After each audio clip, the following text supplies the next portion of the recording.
திருவள்ளூர் மாவட்டம் சோழவரம் அருகே முருகன் கோவில் சிலை கடத்தல் தொடர்பாக கூடுதல் தகவல்களை நம்முடைய செய்தியாளர் எழில் இணைப்பில் இருக்கிறார். அவரிடம் கேட்கலாம். எழில், இந்த சிலை கடத்தல் சம்பவம் எப்போ நடந்தது? இந்த சிலையோட மதிப்பு எவ்வளவு? சரண்யா, செங்குன்றம் அடுத்திருக்கக்கூடிய எடப்பாளையம் பகுதியில் தான் இந்த சம்பவம் நடந்திருக்கிறது. இந்த பகுதியில் ஓய்வு பெற்ற IAS அதிகாரி சிவகுமார் என்பவர் தான் இந்த கோயிலை நிர்வகித்து வருகிறார். இந்த கோயிலில் தான் இந்த மரகத சிலை என்பது திருடு போனதாக தற்போது புகார் அளித்திருக்கிறார். அதாவது இந்த கோயிலில் கிட்டத்தட்ட ஒரு 30 வருடங்களுக்கு மேலாக நிர்வகித்து வருவதாக சொல்லியிருக்கிறார். இந்த கோயிலில் காலை வழக்கம் போல காலையில் வந்து இந்த கோயிலை திறந்திருக்கிறார். அப்போது காலை 6:30 மணி அளவில் இந்த சிலை இருந்ததாக அவர் சொல்லியிருக்கிறார்.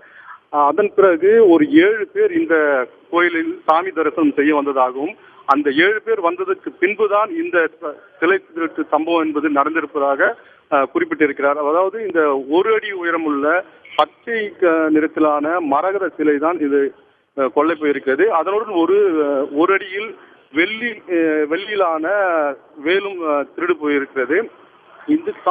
இது தொடர்பாக தற்போது பொன்னேரி DSP ராஜா தலைமையில் இங்க போலீசார் வந்து விசாரணை மேற்கொண்டு வருகிறார்.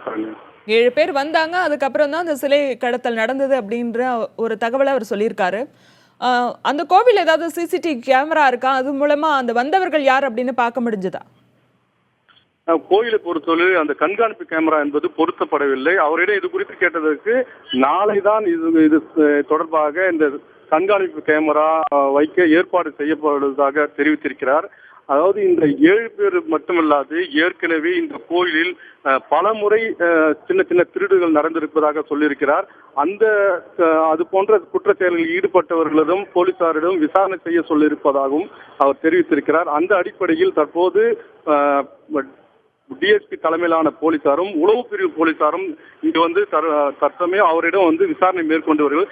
இது மட்டுமல்லாது இந்த செங்குன்றத்திலிருந்து திருவள்ளூர் செல்லக்கூடிய பிரதான சாலையில் ஓரத்தில் தான் இந்த கோயில் இருக்கிறது. இந்த கோயிலுக்கு எதிரே இருக்கக்கூடிய டீ கடை மற்றும் அருகில் இருக்க கடைகளில் இருக்கக்கூடிய CCTV கேமராவில் இது போன்ற அந்த திருடுபட்டிருக்கிறதா, அந்த காட்சிகள் ஏதேனும் பதிவாகி இருக்கிறதா என்பது குறித்தும் தற்போது போலீசார் விசாரணை மேற்கொண்டு வருகிறார்கள். வேறு யார் கிட்ட எல்லாம் போலீசார் தங்களுடைய விசாரணையை நடத்திட்டு வராங்க? சரண்யா, முதல் கட்டமாக அந்த ஓய்வு பெற்ற IAS அதிகாரி சிவகுமார் அவரிடம் இந்த விசாரணை நடத்தப்பட்டது. இவர் ஏற்கனவே இந்த IAS இறுதியாக இவர் பணி ஓய்வு பெறும்போது போக்குவரத்து செயலாளராக இருந்துதான் ஓய்வு பெற்றிருக்கிறார். அந்த அடிப்படையில் அவரிடம் தற்போது விசாரணை நடத்தப்பட்டது.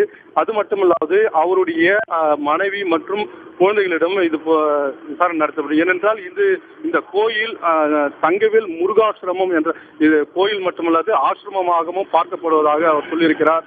இந்த கோயிலில் தான் அவர்கள் குடியிருக்கிறார்கள். அந்த அடிப்படையில் அவர்கள் குடும்பத்தாரிடம் இந்த விசாரணை என்பது தொடர்ச்சியாக நடைபெற்று வருகிறது.